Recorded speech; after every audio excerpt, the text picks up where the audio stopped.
오늘은 세상 종말에 관한 예수님의 말씀을 나누고자 합니다. 사람들은 종말에 대한 관심이 많습니다. 영화에도 보면 이 세상 종말에 대한 주제를 가지고 영화를 만드는 그런 일들을 우리가 종종 목격합니다. 또 세상에 종말이 임한다라고 예언하는 예언자들도 많이 나왔었습니다. 가장 유명한 사람은 우리가 잘 알고 있는 1999년 종말이 임한다고 걱정 많이 하신 분 여기 없습니까? 노스트라다무스가 그 예언을 해가지고 그때 막 우리가 어떻게 되나 하고 전 세계가 지켜보고 그랬던 것 기억이 납니다. 또 과학자들은 언젠가 태양이 식으면 지구가 소멸할 것이다, 그렇게 내다보고 있습니다. 또 어떤 사람들은 소행성이 지구와 충돌해서 인류가 멸망할 것이다, 기후변화로 혹은 핵전쟁으로 종말이 올 것이다, 그렇게 이야기를 합니다. 어쨌거나 이런 주장들이 가지고 있는 분명한 사실 하나가 있는데, 그들이 잘 짚고 있는 것 하나가 있는데, 세상에 종말이 온다는 겁니다. 하나님께서 성경에 보면 태초에 세상을 창조하셨죠. 시작이 있었습니다. 그러나 무한정 계속되는 세계가 아니라 계시록에 보면 주의 날이 임하고 주님의 심판이 도래하는 날이 온다, 그렇게 마지막 때를 이야기하고 계시죠. 그래서 이 세상은 무한정 지속되어지는 영원한 것이 아니라 시작과 끝이 있는 세계다 하는 것을 우리가 알고 있어야 되겠습니다. 자, 그렇다면 이 세상에 종말이 있는데 세상 사람들이 말하는 종말에 대한 얘기가 아니라 하나님께서 말씀하시는 종말이 뭔지를 우리가 분명하게 알고 있어야 되겠죠. 그래야지 이 세상과 함께 혼탁해지고 혼란스러워지지 않을 수가 있습니다. 그래서 오늘 말씀을 통해서 종말에 관한 이야기를 살펴보려고 합니다. 앞달락 우리가 3주 동안 살펴보았는데 예루살렘 종말에 대한 얘기였습니다. 그리고 예루살렘 종말을 예언하시다가 갑자기 세상 종말을 얘기를 하시는 거예요. 이런 것을 예언의 중첩이라고 설명을 드렸죠. 예루살렘 종말은 앞봉우리입니다. 저 뒷봉우리에 세상 종말이 보이는 겁니다. 앞봉우리에 올라가 보니까 이게 끝이 아니네, 저 뒷봉우리가 있네 라고 알게 되는 것처럼 예루살렘 종말이 성취되었습니다. 성취되고 나니까 이 말씀 다음에 저 뒷봉우리가 있네. 그렇다면 이 세상 종말에 대한 말씀도 반드시 성취될 것이다 하는 것을 우리가 알 수가 있고 확신할 수가 있습니다. 그러므로 이 종말에 대한 가르침을 우리 성도님들이 마음에 잘 새기셔서 우리 자손들에게도 깨어있도록 전수시켜야 하겠습니다. 전수해야 하겠습니다. 첫째, 종말절에 1월 성신의 징조가 있을 것이다, 그렇게 말씀하셨습니다. 25절에 이렇게 말씀하시죠. 1월 성신에는 징조가 있겠고. 종말이 갑자기 찾아오지 않습니다. 사인도 없이 찾아오지 않습니다. 징조가 있습니다. 한 가지 징조가 아니라 여러 가지 징조가 있습니다. 그 중에 가장 특별한 징조가 1월 성신의 징조입니다. 해와 달과 별, 한마디로 천체에 이상한 변화가 일어날 것이다. 그것이 바로 종말의 징조다, 그렇게 알고 있으라 하고 주님이 말씀하신 것이죠. 26절에 보면 이것을 하늘의 권능들이 흔들리는 것이다 라고 말씀하고 있습니다. 26절 보시면, 하반절에 보시면 이는 하늘의 권능들이 흔들리겠습니다. 천체가 막 흔들린다, 뭔가 이동이 있다, 이런 것을 알 수가 있죠. 이렇게 되니까 땅에도 자연스럽게 영향을 미치게 됩니다. 천체의 변화는 땅에 영향을 미치게 되어 있습니다. 25절에 보면 하반절에 땅에서는 민족들이 바다와 파도의 성난 소리로 인하여 혼란 중에 권고하리라. 자, 우리는 과거를 통해서 달의 공전으로 인해 조수간만의 차가 일어난다 하는 것을 다 알고 있습니다. 달이 지구를 공전하는데 어느 지역에서는 거리가 달라지죠. 중력의 차이로 인해서 이 바닷물이 쓸려가기도 하고 밀려오기도 합니다. 이런 조수간만의 차가 바로 달의 움직임을 통해서 생긴다 하는 것을 알고 있습니다. 그러니까 천체에 어떤 변화가 생기면 이 지구 땅에 영향을 준다는 것이죠. 변화를 일으킨다는 겁니다. 그래서 천체의 혼란은 땅의 혼란으로 이어집니다. 사람들은 세상에 임할 일을 생각하고 무서워하기 시작하고 기절하는 사람들도 생길 것이다, 그렇게 말씀하고 있습니다. 26절에 사람들이 세상에 임할 일을 생각하고 무서워함으로 기절하리니. 지금도 여러 징조가 보이죠. 지구온난화에 대한 경고를 계속해서 과학자들은 발하고 있습니다. 최근 미국에는 기후변화로 인해서 유례 없는 토네이도가 발생해서 365km에 달하는 지역을 초토화시켰다 하는 보고를 우리는 이미 접하고 있습니다. 도시 하나가 완전히 초토화되었죠. 사라져 버렸습니다. 하루아침에. 목격자들은 그건 형언할 수 없는 공포였다 이렇게 표현합니다. 두려워하고 기절하리. 그런 일들이 지금도 일어나고 있는 것이죠. 북극의 빙하의 해빙, 해수면의 상승, 이런 문제들도 어제 오늘의 일이 아닙니다. 종말이 만약 다가온다면, 전체의 변화가 있게 되면 해수면의 변화가 있게 될 겁니다. 어쩌면 거대한 쓰나미가 온 지구를 삼켜서 산과 섬이 사라지는 일들이 발생할 수가 있습니다. 이런 일이 일어날 때 각 나라의 매체들은 대서특필하고 이 문제를 다루기 시작할 것입니다.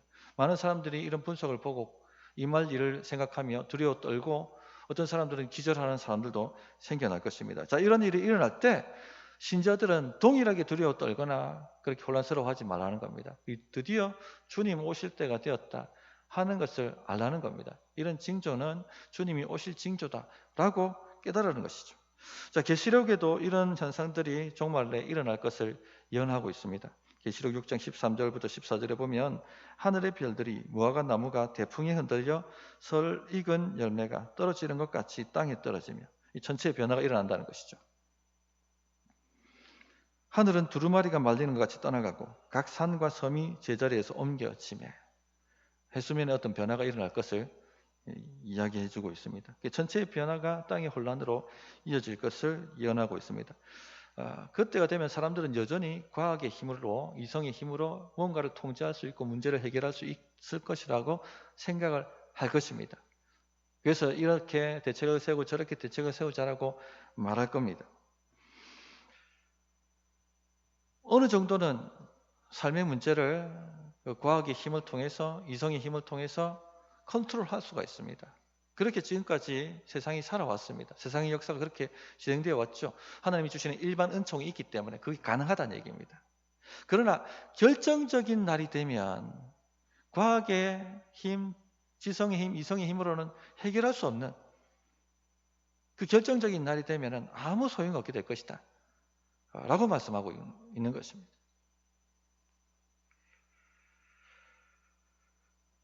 하나님께서 만물을 지으시고 다스리신다는 것을 겸손하게 인정하고 하나님을 바라보고 하나님을 의지하기 전에는요, 절대 해결되지 않습니다. 우리 일상의 삶도 마찬가지입니다. 지금까지 우리 성도님들 어떻게 사셨습니까? 우리가 가지고 있는 지식과 지혜와 경험과 이런 것을 가지고 삶을 그럭저럭 컨트롤해 오셨을 겁니다. 그게 된다는 얘기죠. 왜냐? 일반 은총이 주어져 있기 때문에. 그런데 어느 순간, 어느 날 이런 것으로 컨트롤되지 않는 결정적인 문제가 발생합니다.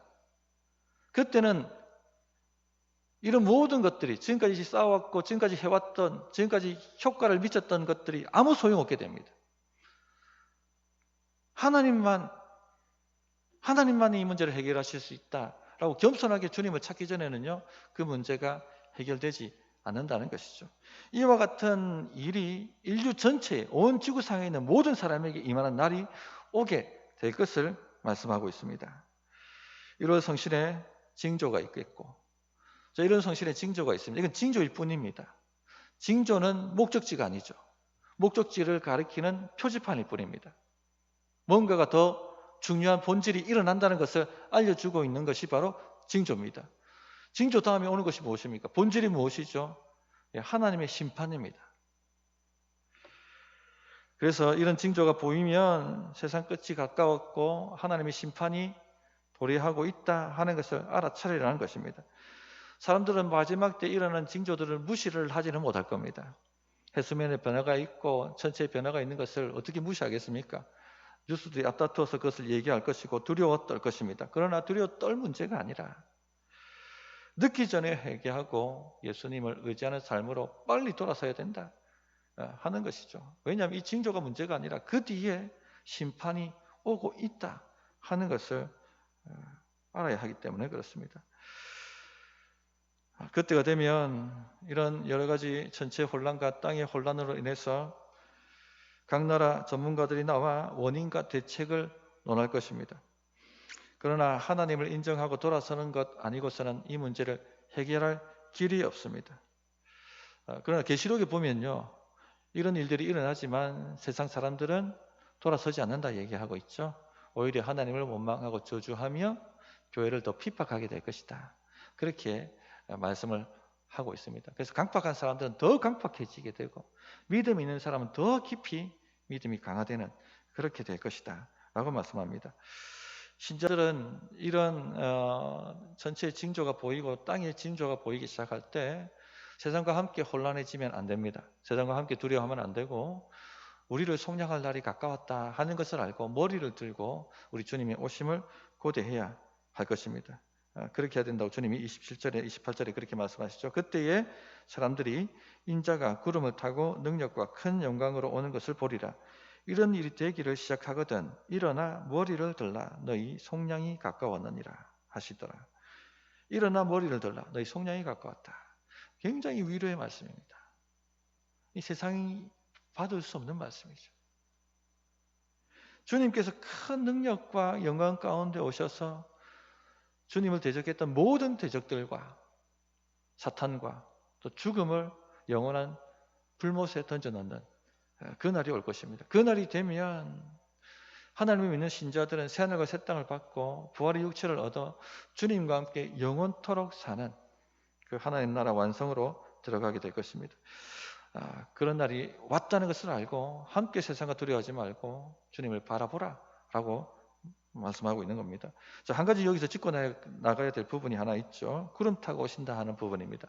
자, 구름 타고 오신다. 손오공이 구름 타고 오는 것처럼 절대 그렇게 착각하지 마시기 바랍니다. 많은 분들이 그렇게 착각하고 계십니다.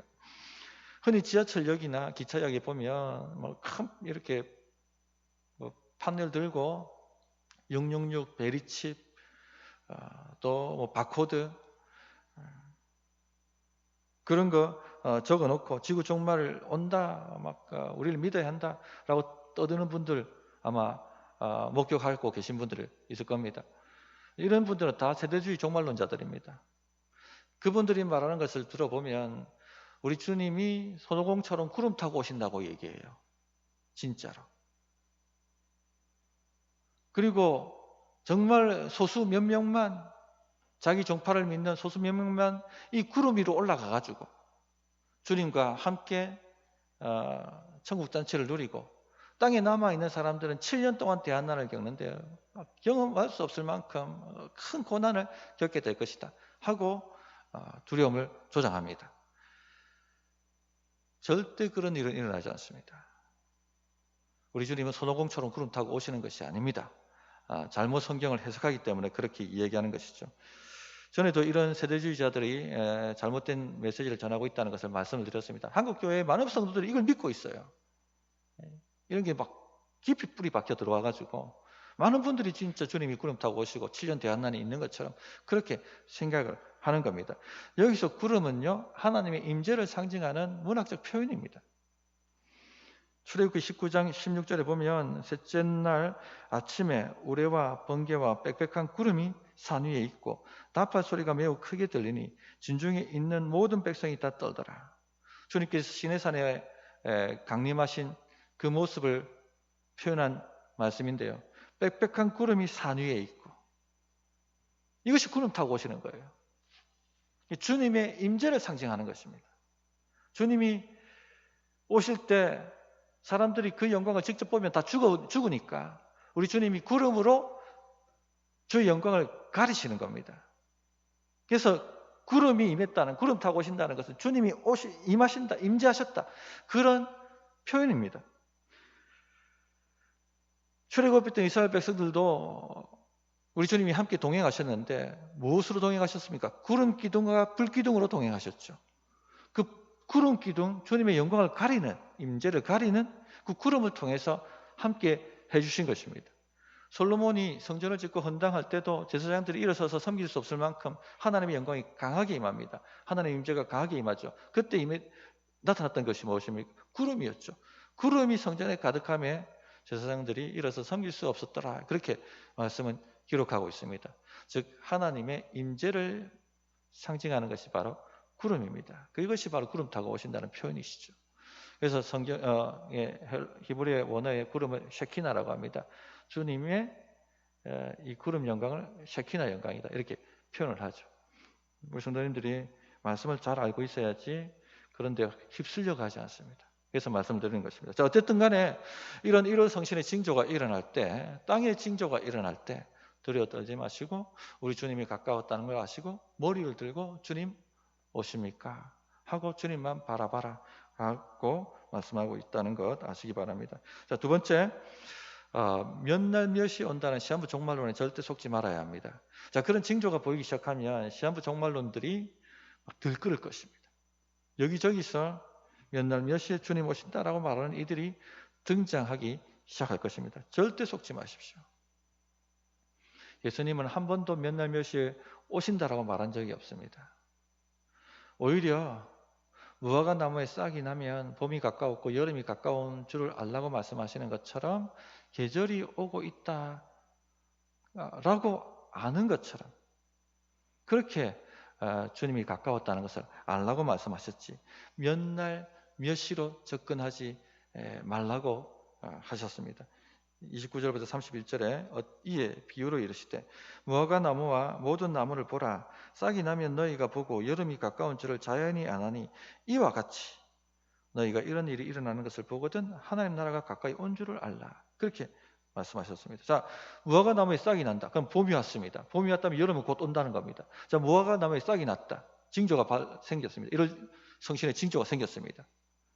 여름이 몇 날 몇시 온다는 걸 가리키는 게 아닙니다.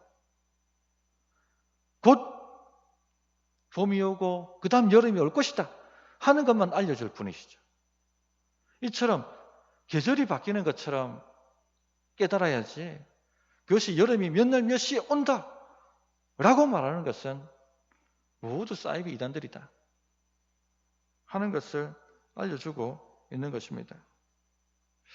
만일 몇 날 몇 시에 주님 오신다면 깨어있을 사람이 있겠습니까?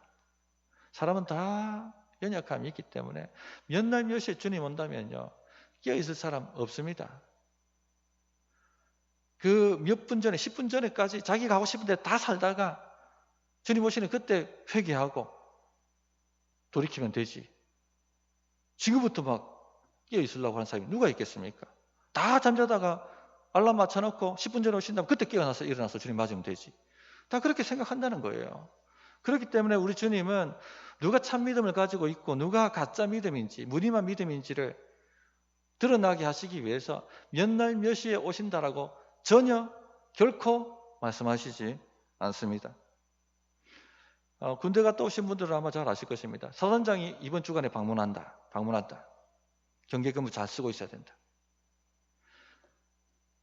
몇 날 몇 시에 몇 분에 온다라고 알고 있으면요 10분 전까지 쿨쿨 자고 있다가 알람 맞춰놓고 그날 깨가지고 경계 잘하고 있는 것처럼 보일 겁니다.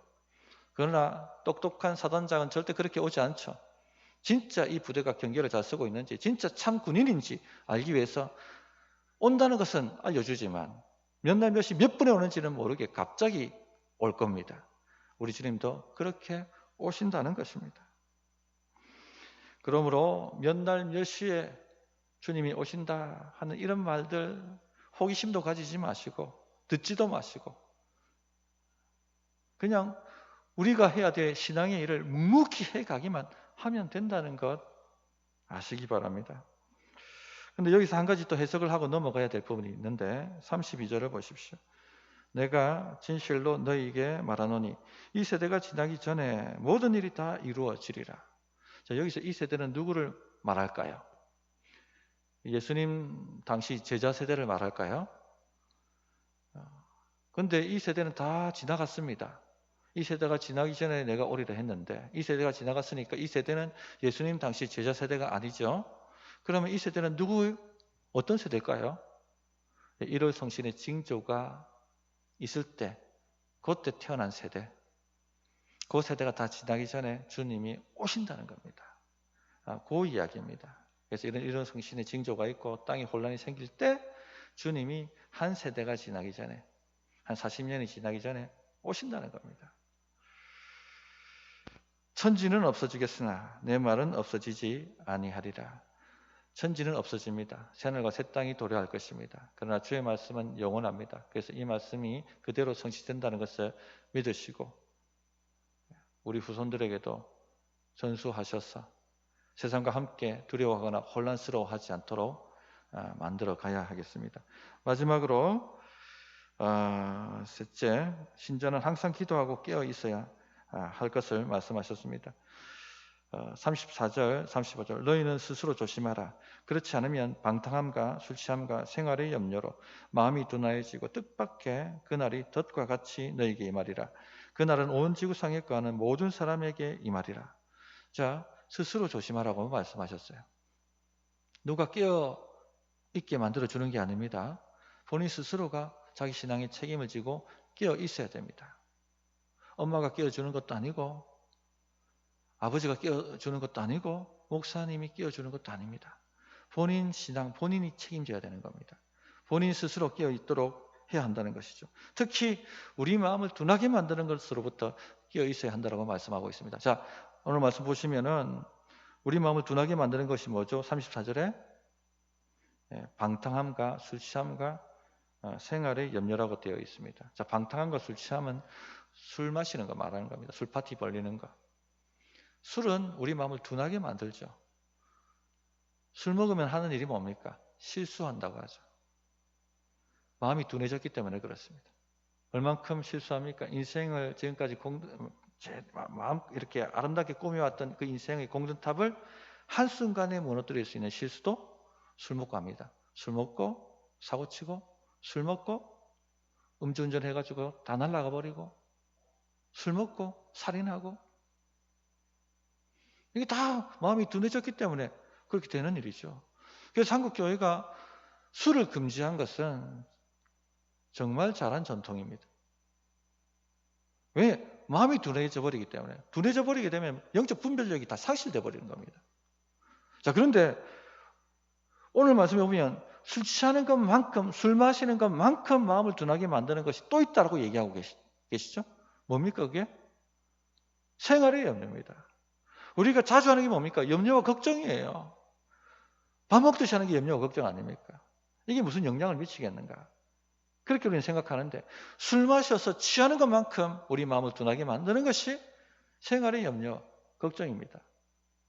내 삶에 생활의 염려와 걱정이 들어오면 마음이 이미 둔해져 버린 거예요. 영적인 민감성은 다 사라져 버리고 하나님의 지혜는 다 사라져 버리고 성령 충만은 다 사라져 버리고 마음이 완전히 둔해져 버리게 됩니다. 그것이 바로 생활의 염려가 가져다 주는 피해 쪽에 치명적입니다. 굉장히. 이렇게 생활의 염려에 쌓여 있으면 시대를 분별하지 못합니다. 지금 마지막 징조가 오는데도 깨닫지 못하고 세상과 함께 혼란스러워하고 세상과 함께 두려워하고 혼비백산해서 잘못된 선택을 하고 그렇게 살아가게 된다는 것입니다.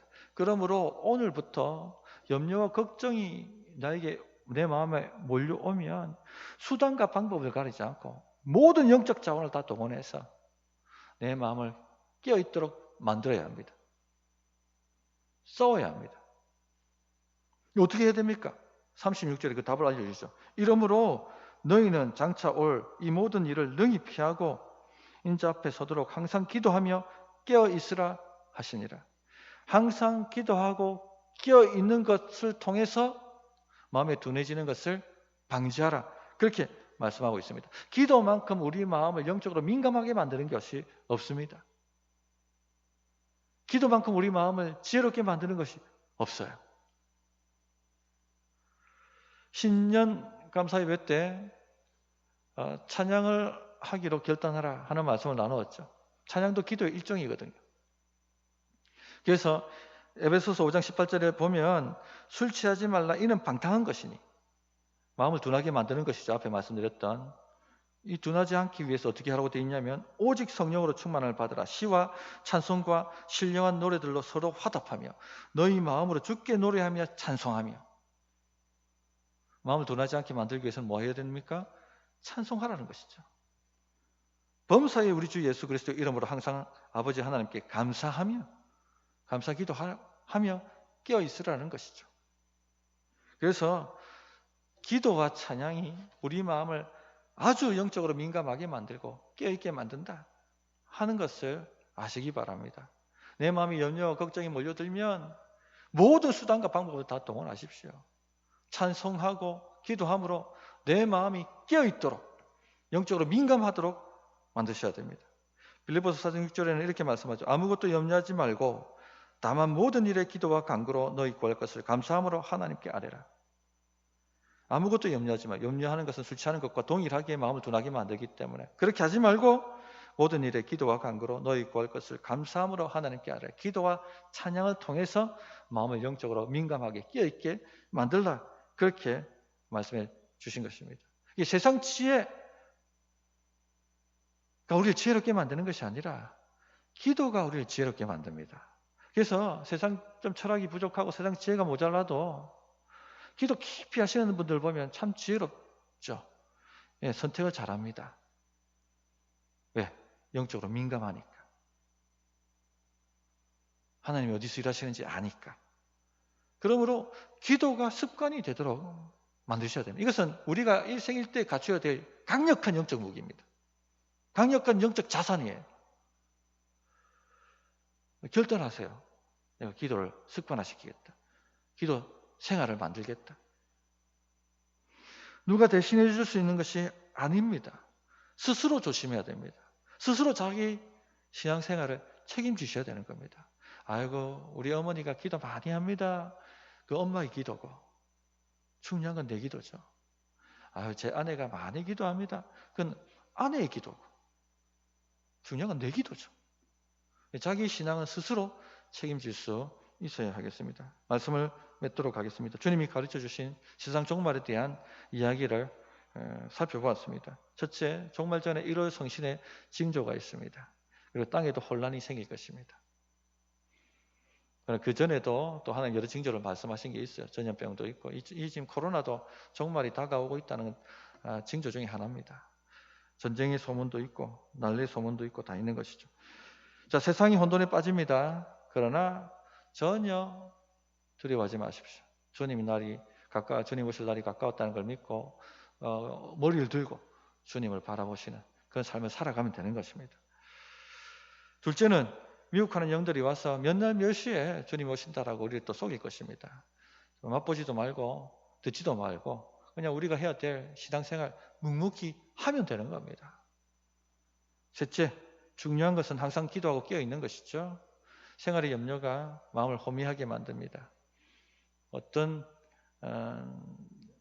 조그만 염려와 걱정이 몰려온다 할지라도 모든 자원을 다 동원하셔서 이 염려를 몰아내고 깨어있도록 힘쓰시는 우리 성도님들 되셨으면 합니다. 어떻게 응답해야 될지 1분간 기도하도록 하겠습니다.